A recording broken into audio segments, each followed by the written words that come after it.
welcome you to our blog, Leadership Matters for a Changing World, and this special segment of the blog, which is Conversations with Leaders.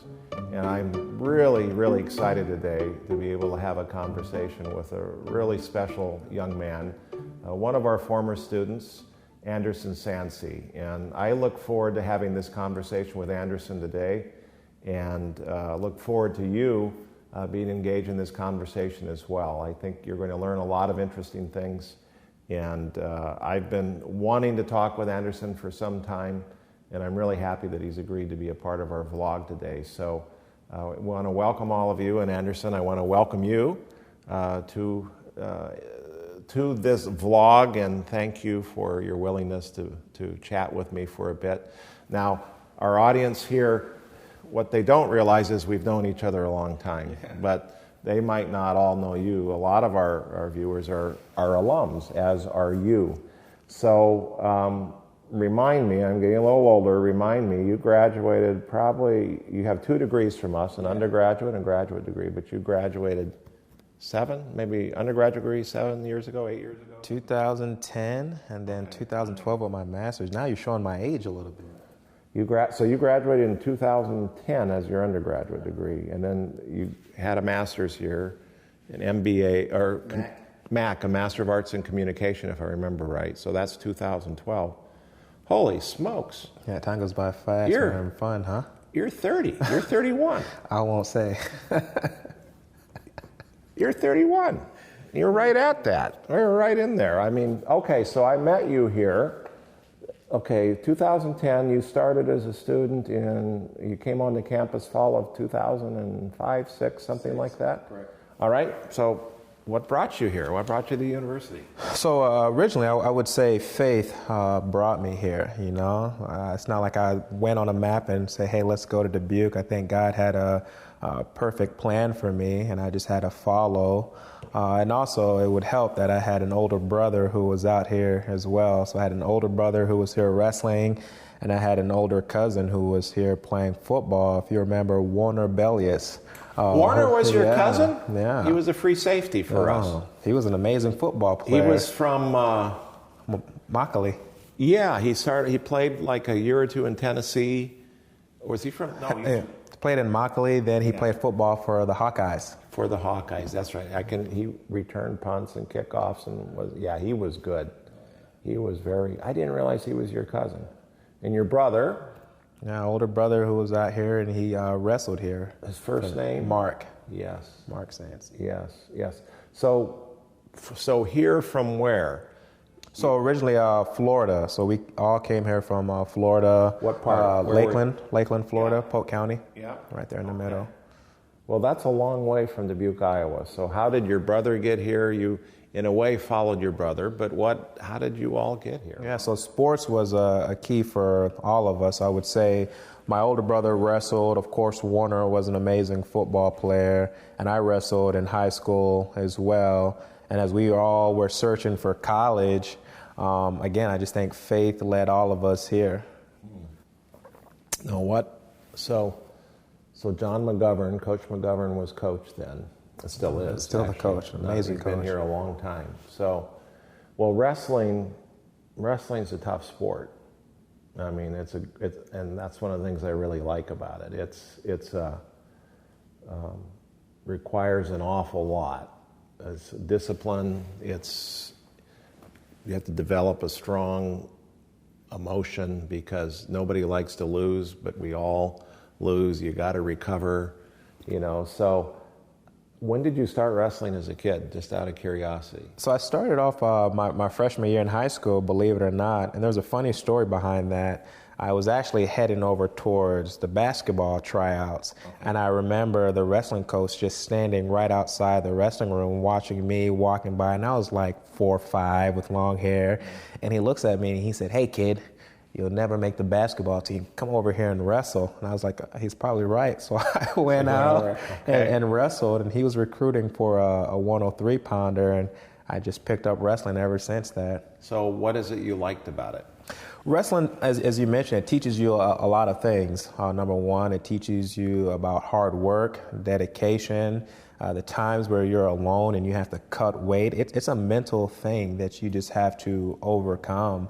It teaches you about teamwork as well. Of course, you have a variety of people from all over who's coming together to either win a state championship or a national title. So you have to be able to work with people that are different from you. And just the importance of just winning, right? You want to win. It teaches you about competition and no excuses, because like other sports, you have people that you can say, hey, you didn't do your part. In wrestling, it's mono versus mono. Right. So it teaches you a lot of skill sets that, every single day that I use even now. Right. I wrestled in high school, and I have to tell you, it was terrible. I was a terrible wrestler, and I didn't really start to figure it out till the last half of my senior year. So, but as I look back, that was, being a terrible wrestler was actually one of the most important lessons, life lessons I could have learned. Obviously, I would have loved to have won more, but what you learn is, to your point, is you learn how to pick yourself up again. Right. And then so much of life, whether it's our career or going to college or raising a family, is so much of life is just learning how to pick yourself up again.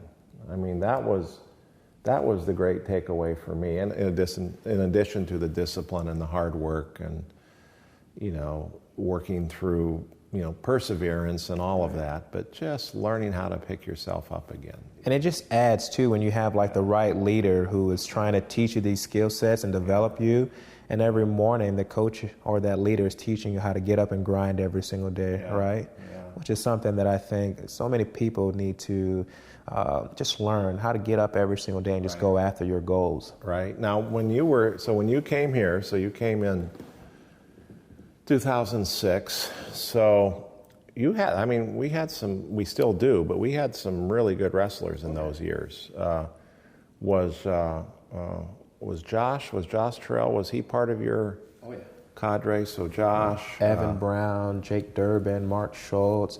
We had a real good team, good team. Yeah, you did, and there were a couple of national champions in that whole group. And what I remember about that group,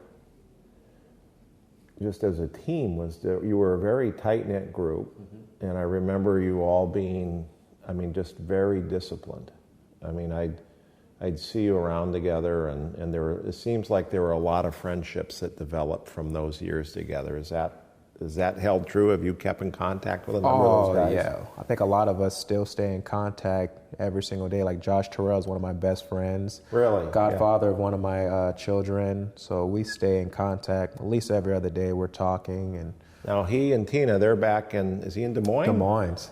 So they moved from here because she was from Bellevue, if I remember right. So have a young one, Genesis. So amazing. That's right. Girl. I got to meet her. I think I saw them at homecoming this year. Most likely. Yeah. So you guys still stay in touch? Oh, yeah. Oh, that makes me happy. And we have a special tie even with the University of Dubuque, So Josh got married here. Yes. We both met our wives here. Yes. I believe I proposed around here in the Dubuque area. And then also, too, with the school board, the university allowed me to do my come-out speech here. So there's like a special connection with not only the wrestling program, but our connection here with the university because of the relationship that we've established here. Yeah, well, you guys contributed a lot then and do now. The fun part for me and what I get to do is this, is following our graduates, developing friendships, kind of watching them grow and kind of move into their lives and raise their family.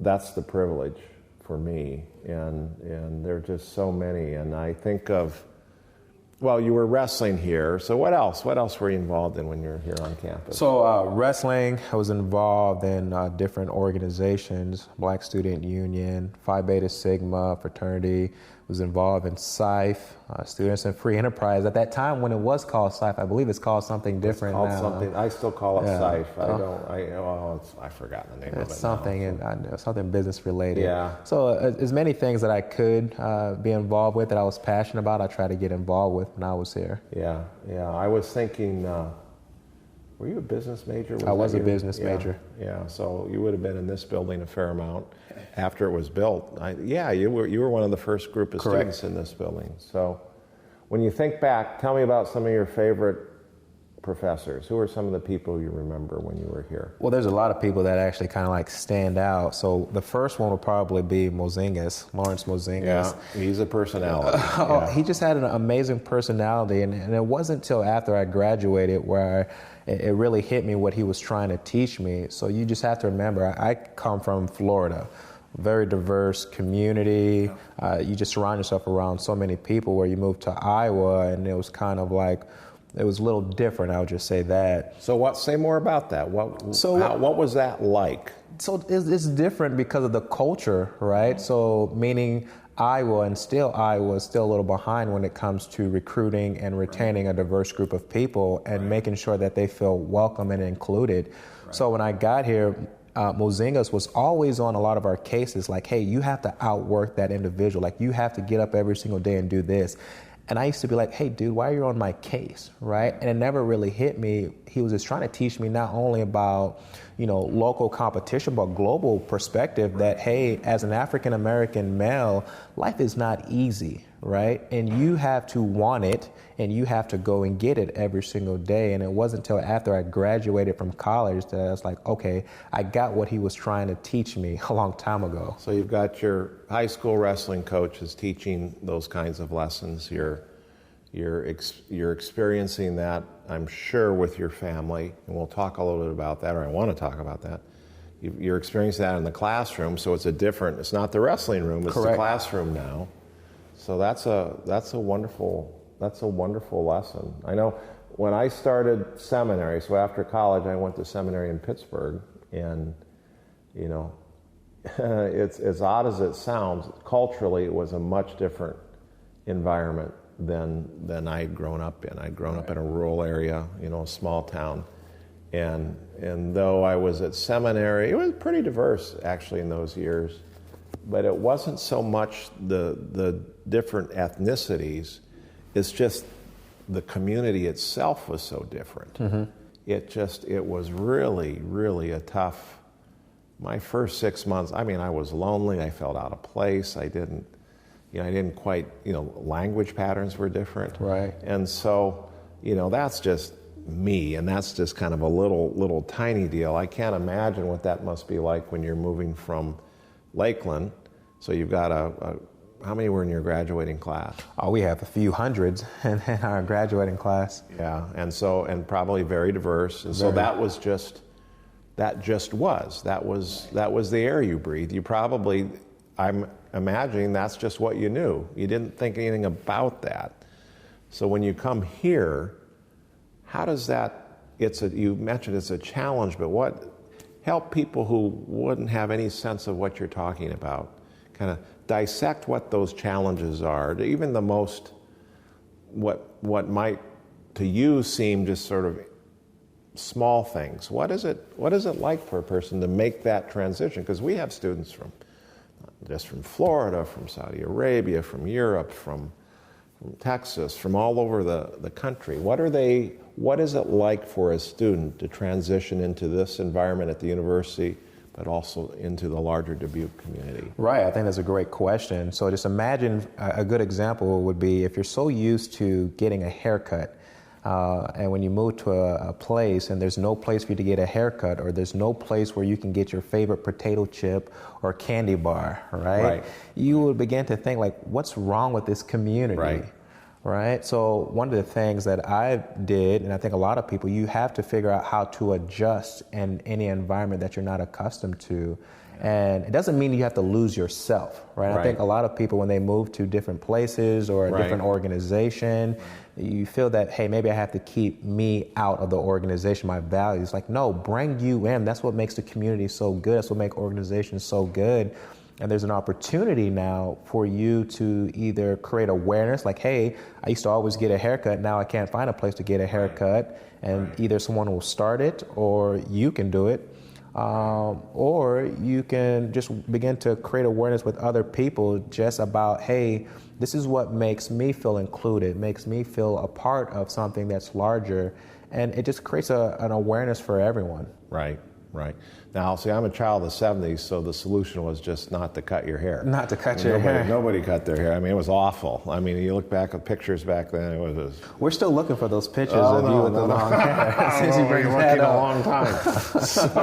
So they're undercover, under lock and key, and we've forgotten that they're in a safe, and we've forgotten the combination. But I would assume it's very similar. You grew up in Pittsburgh, right? And you were so accustomed to your culture, your day-to-day duties. Then you moved to Dubuque, and at that time, from my understanding, Dubuque was facing a variety of challenges, right?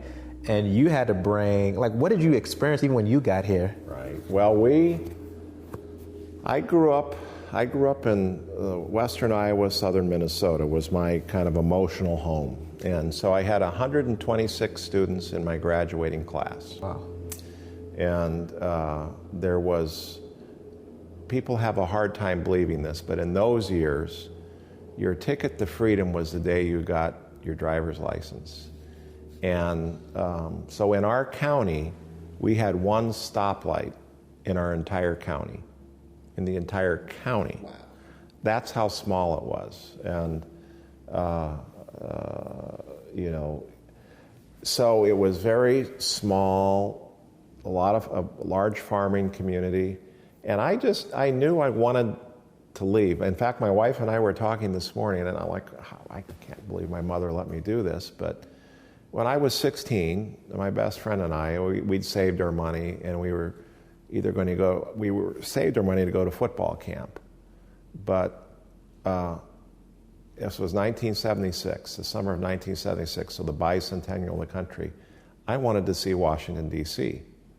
So I'm 16 years old, and for reasons that are beyond me, my mother let us use her car, and we drove to Washington, D.C. And we went up to Washington Monument, and then we were in Washington, D.C., and we still had money. And I said, I wonder what New York City's like. I said, well, let's go. So we drove up to New York City. It's crazy to think about that now. I have children that age. They're like, we want to go to Washington, D.C.? No, you don't. But there was something in me in those years that wanted to, I loved the community I grew up in, but I needed to get out. Right. So I had a desire to experience the world. What was a shock for me, and I bounced around in college, what was a shock for me in Pittsburgh was the part of the city I lived in at that time was a really impoverished area of the city. So there was poverty in rural America, you know that. Yep. But it's a different kind of poverty. Poverty's poverty, but it's more hidden, And you get into urban areas, and I was right in the middle of it. It was the first time in my life I can remember going to the grocery store. And I saw people who, as I was going through the aisle, that had, quickly and discreetly, opened up a box of crackers or cookies or whatever and were eating them quickly.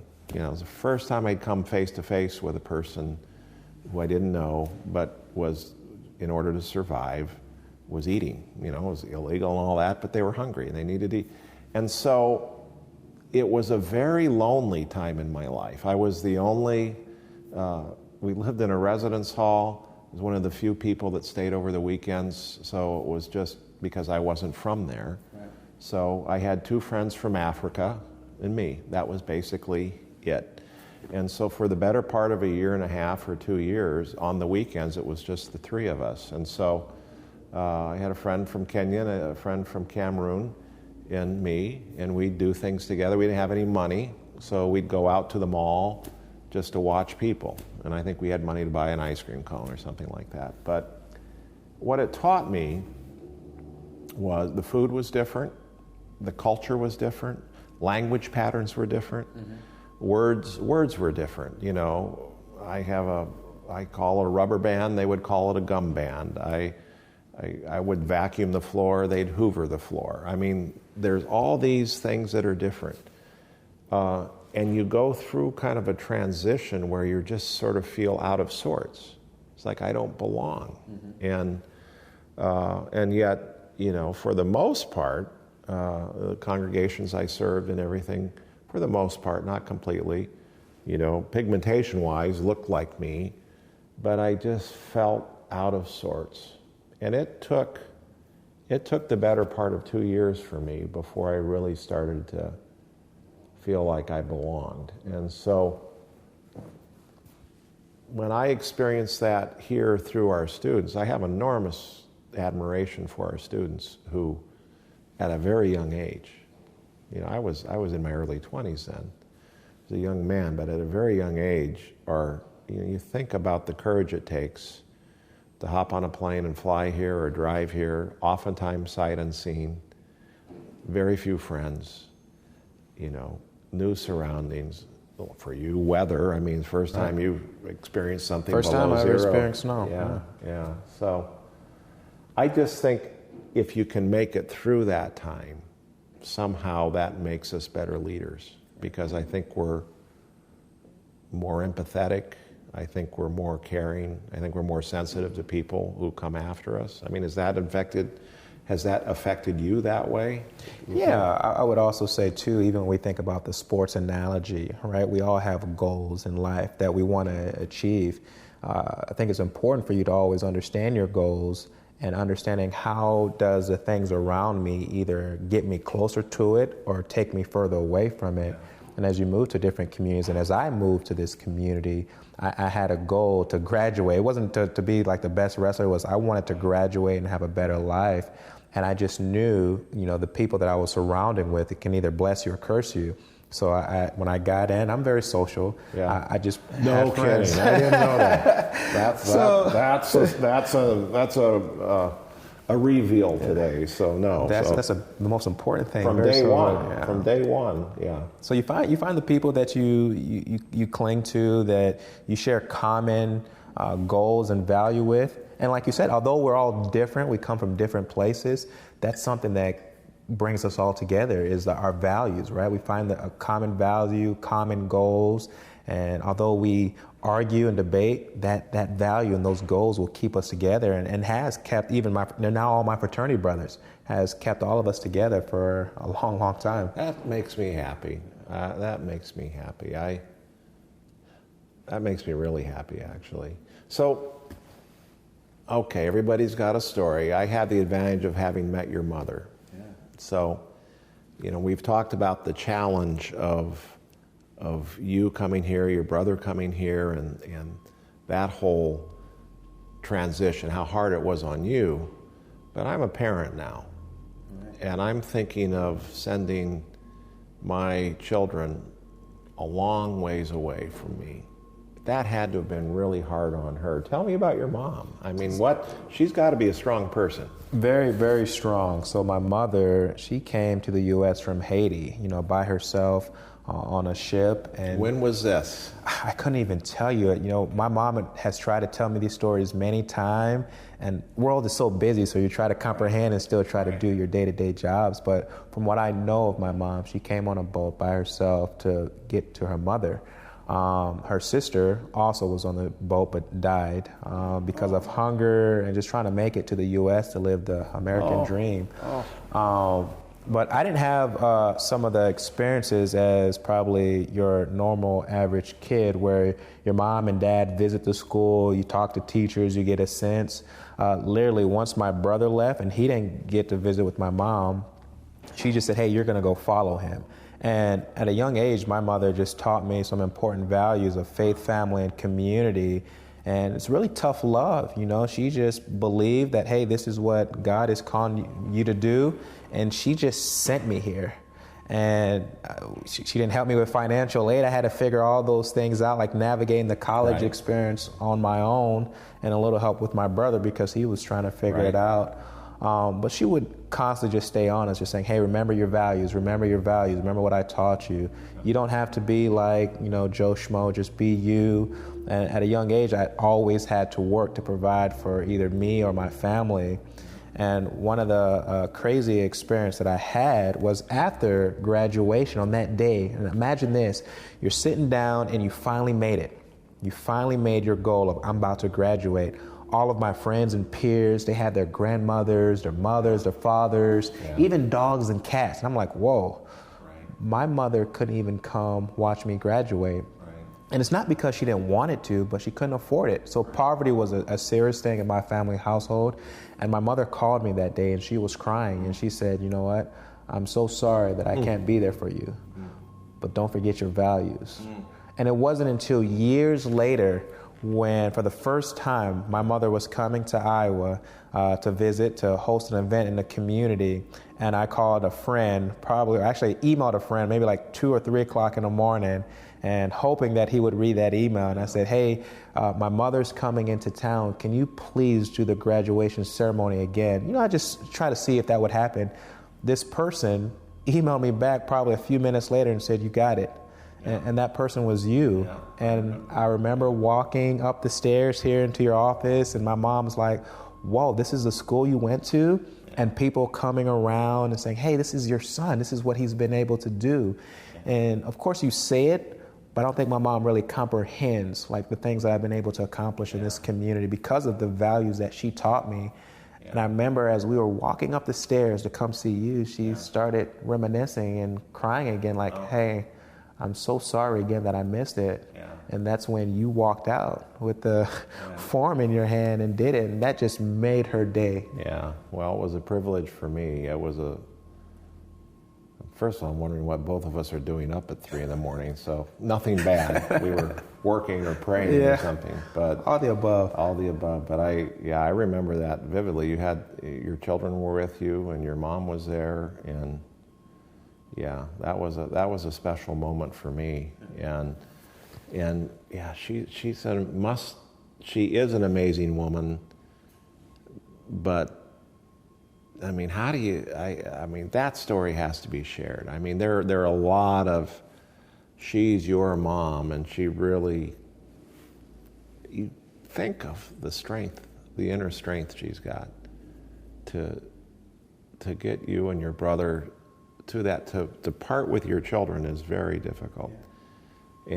But she had a dream for you, and then to be able to close that loop and have her experience that with you and your family, she's got to be very proud.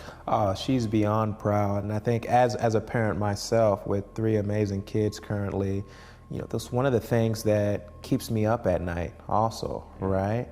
Will my child have a better life than I will? That's like all of our goals and dreams, that we want to put our children in a position where they can surpass us and be great, whatever that may mean for them.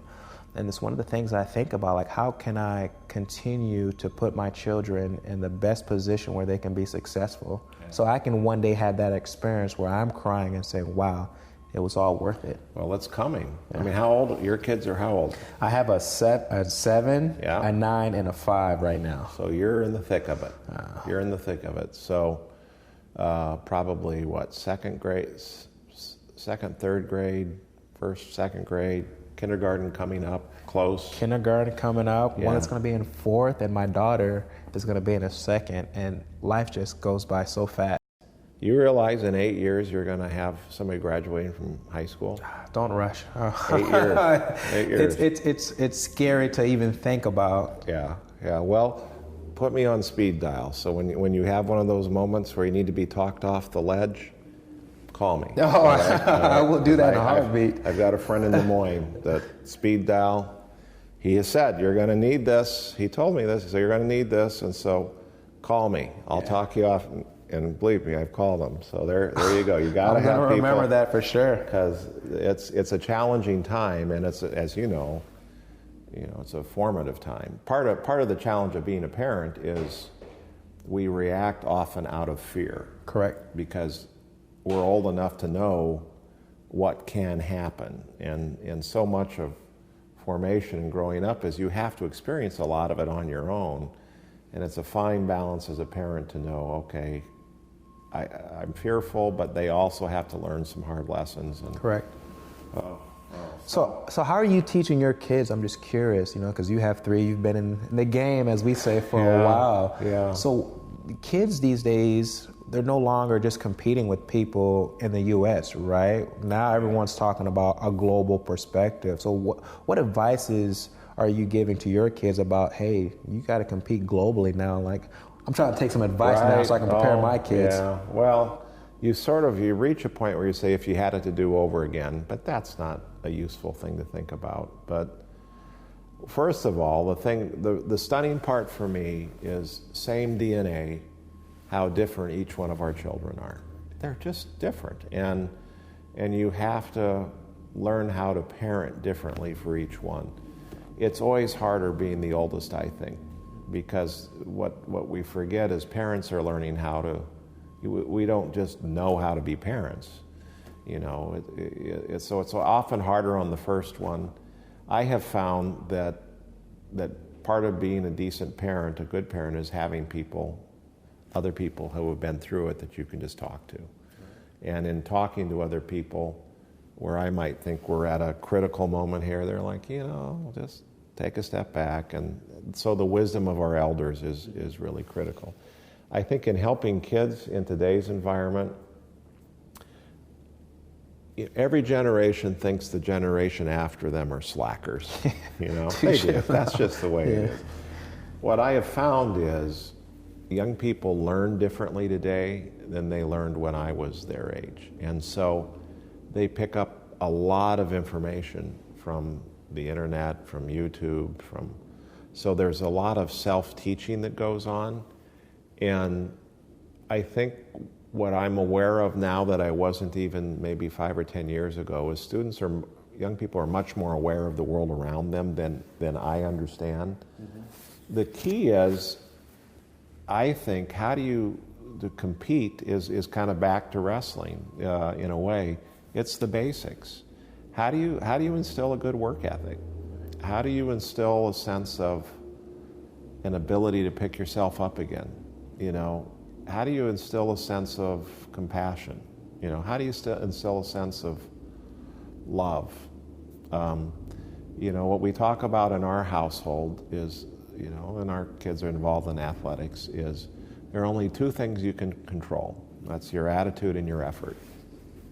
You can control those. Everything else, you can't control if you get hurt.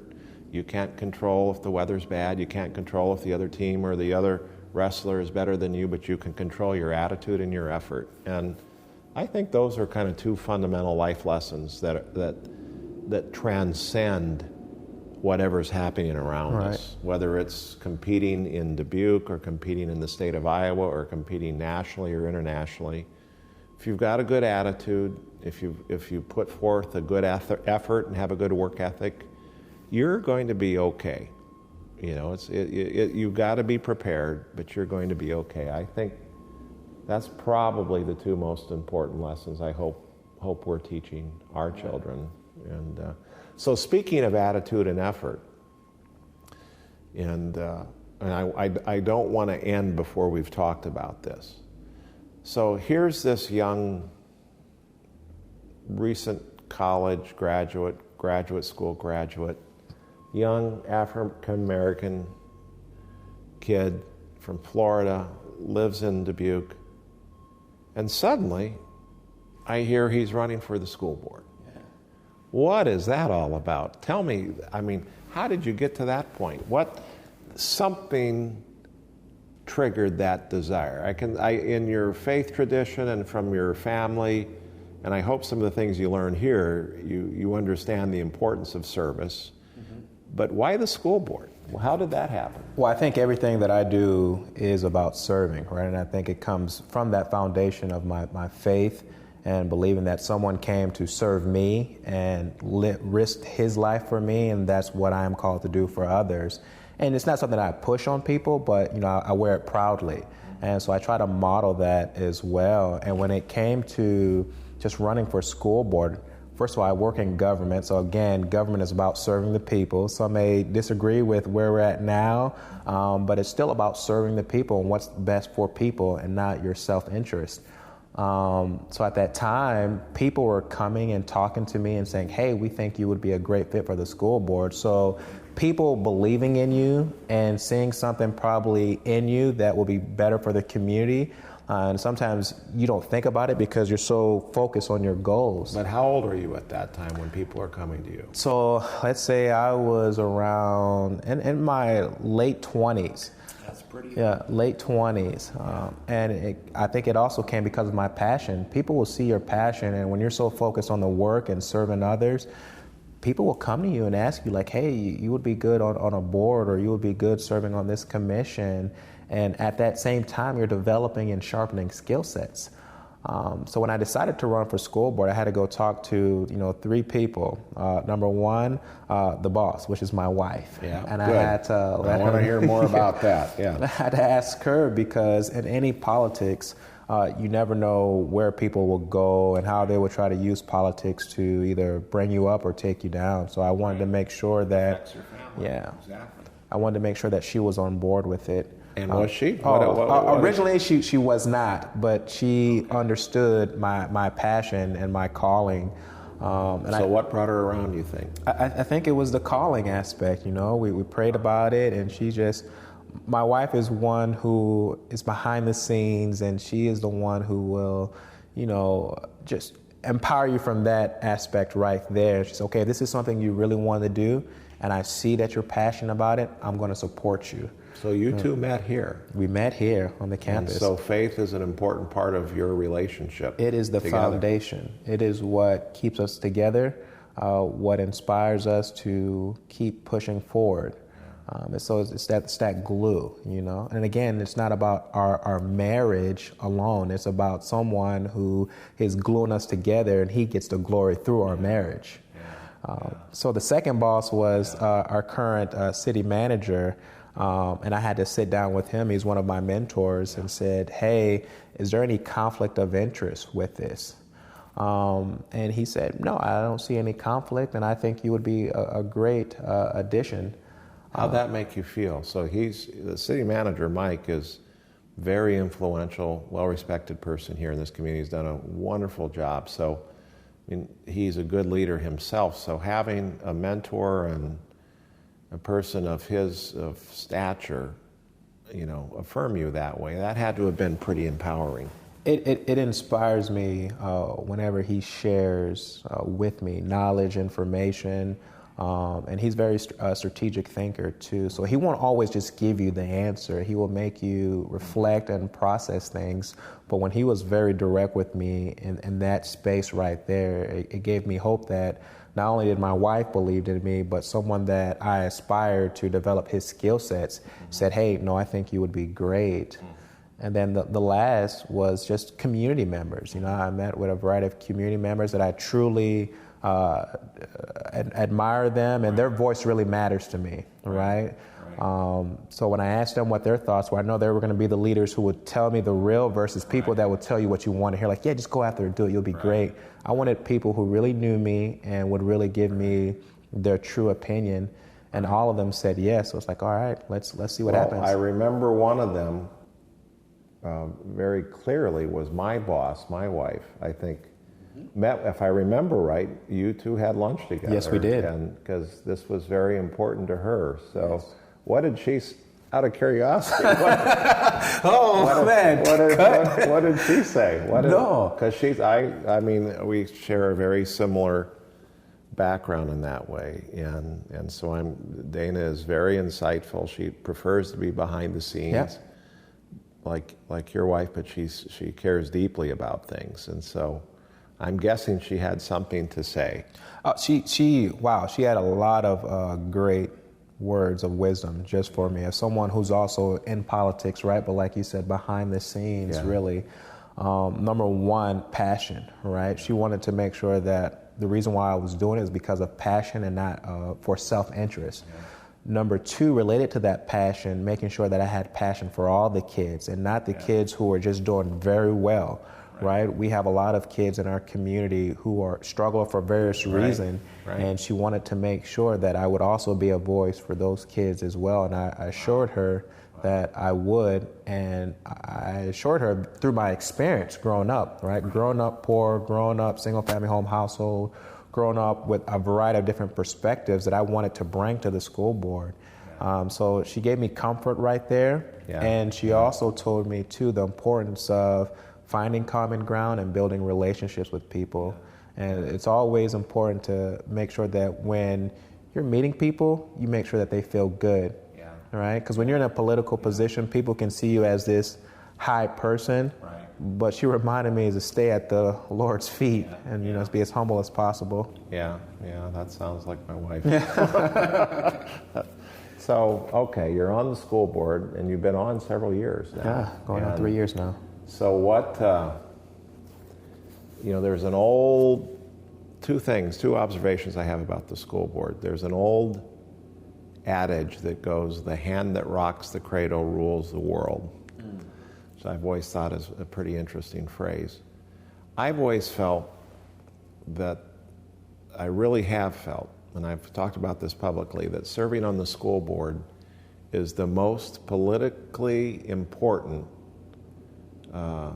elected office in our country, next to President of the United States, and it's the least appreciated. Because from importance, I mean, the school board is really the hand that's rocking the cradle of our children. The decisions you make impact the environment they learn in, the environment they grow in. I mean, so there's an enormous amount of responsibility that comes with that most people just don't get, because you're rarely on the front page. You're only on the front page if something bad happens. Thank goodness. Yeah. So what have you learned in your 2 years on the school board? Maybe a good question is, what have you learned that you didn't know about before? And kind of how do you experience it? If for people that don't know what it's like, how would you help us understand what it is like? Yeah, so the first thing, it's amazing to be the first African-American male ever on the Dubuque School Board, and that's something that no one can ever take away from me. My children and my children's children would know that, and hopefully it provides hope for the next generation of African-Americans who want to be involved. The only African-American elected official in our community right now. The things that I've learned so far, that you have to find common ground, because everyone has an agenda, right, of what they want to accomplish. You have your own goals. But when you come to a space where there's multiple people, again, you have to find common ground, and you always have to have the big picture in mind. And with the school board, it's what's best for all of our kids. Right. What's best for every single kid, and we don't want to try to only do for this particular group. However, another thing that I have enjoyed with my experience is learning about what motivates each school board member and how collectively we bring our different perspectives to, again, enhance what's already being done. So we have a strategic plan, which is really good. We're using our perspective. We're trying to really do what's best for every single kid. And we're calling out the kids that we feel that are not doing well on the school board. So it's looking at things from an equity lens. And for me, going back to being a servant leader, I learned by being hands-on. Right. So every year I visit every single school. I take the trash out. I serve lunch to kids. I read books. And I try not to tell teachers who already don't know who I am that I'm a school board member, because the power dynamic. Right. I just tell people I'm a caring guy who likes kids, and I want to know what's one thing that I can do to make your job better. Right. And they're like, do you really want to know? It's like, yeah. And then once they find out who I am, they're like, wow, thanks for really caring. And it says, hey, I'm here to serve, not to be at a position. Right. My job is to serve people. Yeah, I think I didn't know that, and I think that's wonderful. And I think you learn a lot by being right in the middle of the situation, don't you? So I can remember when our guys were young, made it a point of having lunch, and the lunch tables were brought out in the middle of the gym, and you're sitting, and there's a lot going on in that little area at that period of time. Yeah. So what, when you think about that, so when you look at, if you go to every single one of our schools every year, so how do you experience that? What are some of our challenges? What are some of the opportunities that you see? So think about both of them. So what gives you, as a parent, what gives you kind of concern? So maybe let's start there. You're a school board official, you're a servant, you're a parent, you're in the middle of the school. What concerns you? Yeah, and I think the best way to answer that is through a story that I remember going into one of our school building and working with a teacher, and she said, Mr. Anderson. And it's always kind of nerve-wracking when someone says Mr. Anderson when they're older than me. It's like, I have to respect you, right? But she says, when every single student walks into my office or my room, I have to unpack what's in their book bag. And I'm like, well, what are you talking about? She says, I don't know if my child is hungry, if my child is dealing with mental trauma or brain trauma, if there's any drugs in the household. Like, I have to figure that out. So that's the biggest concern for me, that each one of our children are bringing unique challenges that a lot of our teachers are not used to. That's the diverse part, right? And they're not equipped, not all of them are equipped to deal with those. The hope is we do have some teachers who have experience dealing with some of these issues, who know how to support different children. And I think our job as a school board is to make sure that all of our teachers and buildings have every single tool that they need to be successful. And how can I not only provide that, but also advocate for that from a state level and to our community, because I do believe that a lot of our problems can be solved if we can engage more community partners to help us. Well, you bring up a great point, because teachers are being asked to do things that even 5-10 years ago teachers weren't asked to do. It's not just being asked to do, they have to do. So in a way, teaching is no longer about showing up, doing your work the night before, preparing for the lesson, teaching the lesson and moving on to the next class and repeat it, moving on to the next class, repeat. That what you're saying is there's a whole set of other issues or conditions or concerns. A child can't learn to their potential if they're hungry. Correct. A child can't learn to their fullest potential if they're struggling with brain health issues, or if there's dissension or trouble in the family unit. You just can't, because you're going to be distracted, and that holds us down. So as a school board, how do you think about that? I mean, I agree. I think that's, and by the way, I think that those challenges that we've talked about are one of the few things that unite us demographically, socioeconomically. I don't know that a lot of those issues know socioeconomic difference. I think whether wealthy family, poor family, middle income family, I think that's just a lot of what you've talked about, at least some of what you've talked about, is just a condition of children today. So what can we do as a community to help address some of those things? Teachers can't do it all on their own. So what do we need to do? What is the average citizen who attended Dubuque Senior High School 40 years ago, what do they need to know now that they didn't know then? And what can we do as citizens to help contribute to that change? I think the best thing is understanding that life is going to be different, right? Not only for our kids, but kids to come. And like you said, how do we bring community together to call these things out, right? Call these things out, if it's comfortable or uncomfortable, and say, what can we do about it? As a leader, it's okay for me to say, hey, I don't have the answers, right? And it's okay for me to invite people to help me co-create how to identify these issues and solve these issues. And I just remember even last night, I had a group of 25 kids that were attending an event at Loris, their Peace Institute, and they came to our church to learn more about what we do. And we did an activity about understanding differences. So we get in a circle, and if you can relate to a comment that I make, you walk through. One of the questions that I asked, I said, how many of you are experiencing some type of brain trauma right now? Half of the kids walked through. They walked through the circle. And I remember doing that activity here. And that is something that there's a stigma behind just brain trauma, and people don't feel comfortable. But then we reflected on that. Like, what did you observe? What did you feel when you saw people walk through? And the fact that so many kids were crying, and they said, I thought I was alone.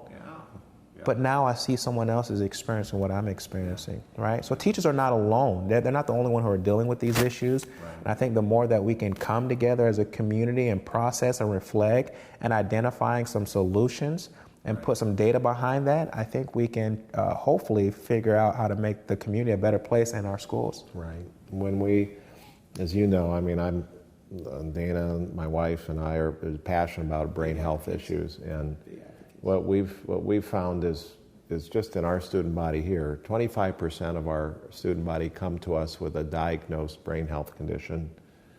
Another 25% come to us with an undiagnosed condition. So 1 in every 2 students here are struggling in some form or another, or learning to cope with and manage a brain health condition. That's everything from the big 2 on college campuses are anxiety and depression, to things like ADD or ADHD or any number of conditions. And as we've worked on this over the years, it's really, once you use the phrase brain health as opposed to mental health, it somehow destigmatizes it. And what we've learned is students somehow, I think, part of the solution, I don't know the why. I don't know if, my hunch is this has always been with us. We're just a little more sensitized to it now. Maybe not. Everybody wants to sort of blame social media and all that. I think that's probably part of it. That adds to anxiety, certainly. But it seems to me the sooner we can intervene, the sooner we can identify a challenge, is the sooner we can intervene. And it's like any other physical condition. The sooner we intervene and provide a treatment protocol, the healthier person gets sooner. And I suspect public education has a role in that. It's also a role that is yet to be defined because it's changing, our culture is changing so much. And we have to provide, as taxpayers and citizens, we have to provide support for that. That stuff isn't free.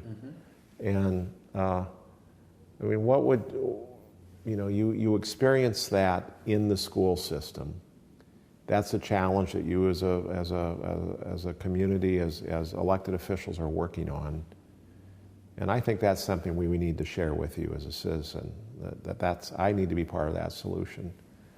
What do you experience that's positive, that gives you hope? What you experienced yesterday in the Loris Leadership Academy, that gives you hope. But what are things as you go to these different schools, what gives you hope? Well, I think number 1 is teachers who are passionate about mastering their craft, who are passionate about students. That gives me hope. The lunchroom ladies, it's the simple things that we take for granted. The people who are serving and feeding our kids, the janitors in every single one of our buildings who are maintaining the building, that gives me hope. The principals that I build authentic relationship with, that share their vision and passion with me. And I can just go on and on about the superintendent, who's one of the best superintendents probably in the world, who I have a great relationship with. The secretaries, you name it. I just think we have so much passionate people that are trying to do their best. And I think at times they too feel alone, like they're the only one who is trying to help and impact kids. And the more that they feel a sense of the community is coming in to not take over, but help co-create what the next education will look like for our students, I think, again, we'll begin to see people just working together. And I think it's even important with the mental health, because what I've learned with politics, again, is everyone has an agenda. Let's put our agenda to the side, right? And let's just figure out what's best for our entire community, right? And the more that we come together as a community and leave our agendas aside and we come together and we co-create what our communities will look like, we're going to make a better place for our kids. And our kids have to be at the table when we're making those conversations and decisions as well. Right. We are most closely aligned now because our kids have all been in high school with Dr. Johnson, a senior, and I really admire the way he works as a principal and the way he's out and about, and it's like, who knows, I might have been like president of the universe had I had a Dr. Johnson as a principal. I mean, just one look from that guy, and I'm like, my posture's better. He's really an amazing person. But no, it's what you've talked about, or here on campus we have our campus mom, correct, who greets everyone, Barb Smeltzer, who greets everyone in what's now called Smeltzer Dining Hall. But she knows everybody. Correct. And she cares about everybody. And what makes her so wonderful is that she doesn't come into a relationship with students with an agenda. She's got a formal title and nobody knows what it is. They just know her as mom. Yep. When you talk about regular schools, the people who work in the cafeteria, who are serving food, they pick up with what's happening to students right away. They're very influential. Janitors are very influential people.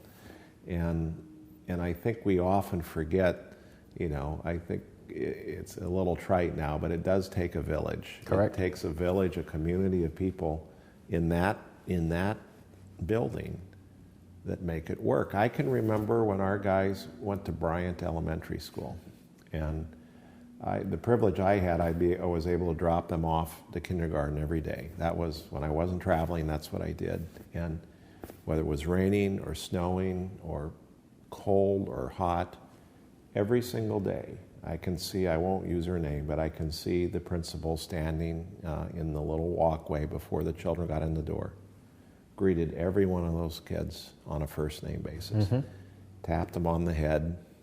What a powerful impact that still happens. Yeah. That still happens every single day when I visit. Isn't that wonderful? It's mind-blowing how they can remember every single child. Yeah, and that doesn't, I'm convinced that that's one of the really, I wrote about it actually in a couple of articles years ago, that's one of the really unique things about our community. That doesn't happen. Correct. Years ago, we had a superintendent here who wanted to kind of build one mega school, one mega I've heard stories. School. Yeah. And what you lose is that touch, that personal touch, particularly in K through 5th grade now. Kids are best formed in smaller environments where they have a name, they're respected, and I think this community, and I think you as one of the leaders in this community, does a tremendous job helping that to happen. So we're grateful for that. Well, it's interesting you say the personal touch. I don't know if you remember when I was a student here on campus, I used to see you out, and I'm going to say in the University of Dubuque's community, and you modeled the things that even I do today. I used to see you walk around talking to the janitors, talking to everyone on campus. I'm just curious, do you still have the opportunity to get out and connect with everyone as much as you want, or? Not as much as I want, but I still do it, and I do it for the same reasons you do it. Because one, I love people, and two, every person here is committed to this mission, and if they're not, they know this isn't the place for them. We're not obnoxious about it, but you have to be committed. Three, I learn a lot, and I learn a lot from these people. They're friends, they're colleagues, and I really respect and admire the work that they do. So and it's just impossible not to love these folks. I won't mention names because I'll leave somebody out, but I see them every day doing different things, and I also see the way they interact with students. And over and over again, the comment that we get, I was just in a conversation in the O'Hare Airport probably a month ago with a father whose child is here just to finish their first year, and one of the things they told me was that it's like the minute they stepped foot on campus, they were greeted, they were welcomed, and if we ever get away from that, I think we've lost something really important. So I don't know if I try. I should reflect on it. I don't think of myself as a leader in that regard. I do it because I love people, and I think the ancillary benefits from that, whether you're visiting Bryant and Hoover and Senior and Hempstead, and what you do is learn what's actually happening on the ground. Right. And one of the real challenges of leadership is you get disconnected. There's a difference between what you think is happening and what's actually happening. And I call it grazing, by the way, because I can tell you where all the best candy is and who's got what.